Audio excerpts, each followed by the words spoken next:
Alright, hi guys. So, I know most of you guys are wondering, since it's custom mouse, you guys are wondering about durability first probably.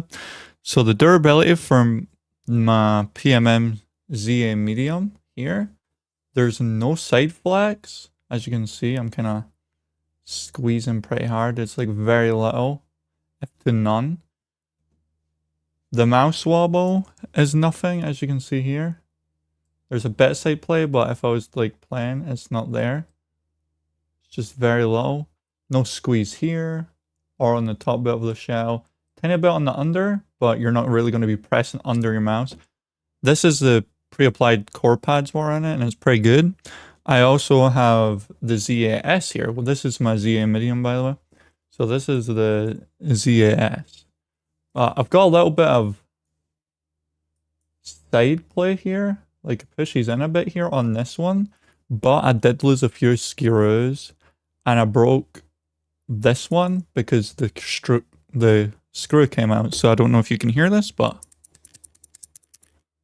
it's kind of rattly because of me, but I lost the screw for the tightening of it.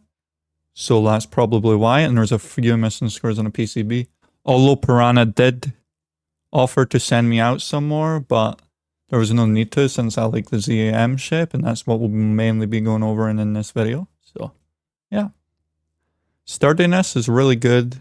You just turn it on from here. And the durability is no problem with me on my unit for the ZAM, or for my friend's unit who also got the ZAM at the same time as me. So yeah. Okay guys, so for the shape of this, obviously this is a PZA-M, which is a medium version. I'll bring up my Zowie here real quick, which is the ZA12C. It's a one-to-one shape. The hump is perfectly the same as well. It looks a bit different, obviously, on camera, but I can tell you right now, in the hand feeling, it feels exactly the same. Obviously, different coating, sorry, which is clearly obvious since this one's glossy. This one's whatever the 3D print is. Wouldn't know what to call it, to be honest. So yeah, but it's the same feeling as the ZA12 and the exact same shape. Scroll wheel isn't as loud. The scroll wheel is so much better on the PMM model than on the ZA model. But if you like the ZA shape or any shape from Zowie and you want a wireless implementation with low weight and wireless, this is probably it. The only difference is, as you can see here, is the side buttons. They're G305 side buttons, unless you purchase the elite version of this, this is the standard edition, by the way. This is just on the standard one. So if you want like a Zowie shape or a Final Mouse shape for cheap wireless with a good sensor, because it's just a G305 center, which is wireless and low weight, this is good. It's a one-to-one shape for my ZA12, so I'm assuming it's the one-to-one shape from a ZA13 one, which is the ZAS. So yeah, that's all there is for the shape really, and we'll get on to the clicks. Okay, so for this mouse, it comes with KO 4.0s, which is a nice click feeling, and I love the feeling of 4.0s. It's kind of tactile feeling and doesn't take too much to click. There's very little movement on my button, as I showed before, and I'll show you the post-travel and pre-travel here.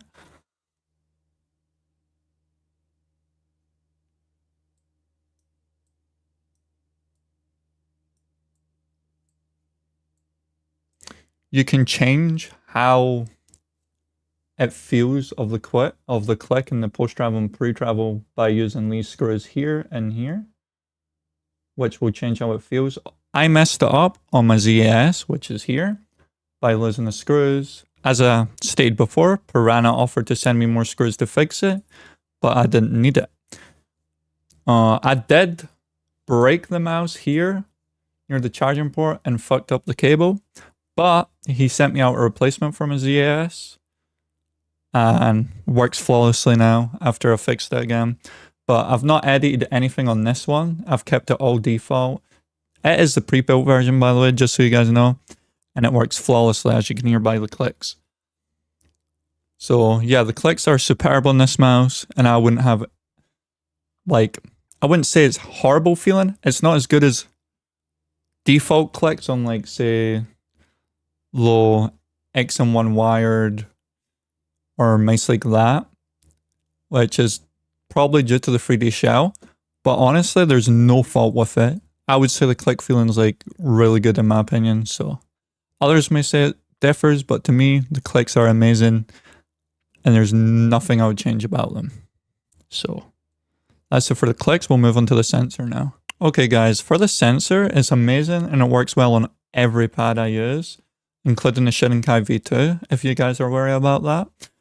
It's just a G305 Hero sensor, which if you're familiar with Logitech, their sensors are really good and they work well for me. I'm not the best when it comes to sensors or savvy about them or whatever, but this is 1000 Hz pulling rate, so if you care about 4000 Hz pulling rate, you could probably buy a different version of their mouse, which this is a standard version, or DM Piranha directly, I'm unsure. But the sensor works flawlessly for me, there's no pixel skipping. Works perfectly on this pad and default settings, only changed to 1600 DPI, so yeah. Okay guys, so for the texture of this mouse, it's actually very grippy. And you won't need grips for it at all, but you may be annoyed by the holes inside the mouse at the side and stuff. But you could just buy grip tape. It does come with grip tape on itself. I'm pretty sure it's badminton grip tape. And that is really good grip tape for this mouse. I don't use any because I prefer none. There's no reason to use any since its grips the man perfectly well. But if you prefer grip tape, you could get grip tape for it and it might make your experience better. Depends on who you are and how you play and how you like the mouse. But to me, the texture is good and it's grippy. So there's nothing to say about the texture of this mouse other than that, to be honest. As for the charging, these two are specifically top charging, which the charger port is right here on this thing here. And it is magnetic. I'll show you here if I can grab that real quick. The charging cable is magnetic, so it just plops in and then pulls out. You can't really use it while it's charging if you were trying to play, but if you're just browsing or watching stuff, the charger is good for that because you don't really touch it. Just kind of hold it in a weird angle and let the wire seep through your fingers, I guess. It is 120 hours of game time on the charge, so it's really good and it lasts very long. So yeah, we'll move on to the pros and cons here and see how that is. So the pros of these mouse are they're 3D printed with nylon S12, which is very strong and rigid. They have a good sensor and pre-installed core pads and are tigerized. It depends if you buy the pre-built one or just the mod kit itself. And the feet are very quick, and you know, if you've used tigerized or core pads before, they're very nice feet. It's got a nice click feeling and they're durable and well built. I would say the only really con of this is it is pretty pricey if you don't buy them on sale, but everything else is a pro. They're wireless, they're very lightweight, they're shapes of your favorite mouse like Zowies, maybe Final Mouses. You could get a Razer Viper Mini if you prefer that mouse as well. But these mouse do go on sale very often. I got this for 70% off, I believe, on their sale not too long ago. So yeah.